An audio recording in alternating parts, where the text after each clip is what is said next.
కలిసి మీరు చదవండి. ఆదికాండము 27:36. ఏశావు యాకోబు అను పేరు అతనికి సరిగానే చెల్లినది. అతడు నన్ను ఈ 2 మారులు మోసపుచ్చెను, నా జ్యేష్ఠత్వము తీసుకునెను, ఇదిగో ఇప్పుడు వచ్చి నాకు రావలసిన దీవెనను తీసుకునెనని చెప్పి నా కొరకు మరియే దీవెనయు మిగిల్చి యుంచలేదా అని అడిగెను. 37. అందుకు ఇస్సాకు, ఇదిగో అతని నీకు ఏలికనుగా నియమించి అతని బంధుజనులందరినీ అతనికి దాసులుగా ఇచ్చితిని, ధాన్యమును ద్రాక్షారసమును ఇచ్చి అతని పోషించితిని గనుక నా కుమారుడా నీకేమి చేయవలెనని ఏశావుతో ప్రత్యుత్తరమియ్యగా. 38. ఏశావు, నా తండ్రి, నీ యొద్ద ఒక దీవెనయే ఉన్నదా?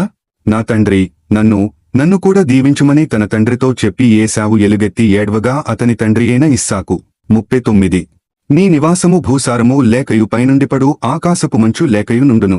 40. నీవు నీ కత్తి చేత బ్రతుకుదువు, నీ సహోదరునికి దాసుడవగుదువు, నీవు తిరుగులాడుచుండగా నీ మెడ మీద నుండి అతని కాడి విరిచివేయుదువు అని అతనికుత్తరమిచ్చెను. చదవబడిన వాక్యం దేవుడు మన వినికిడిలో దీవించునుగా.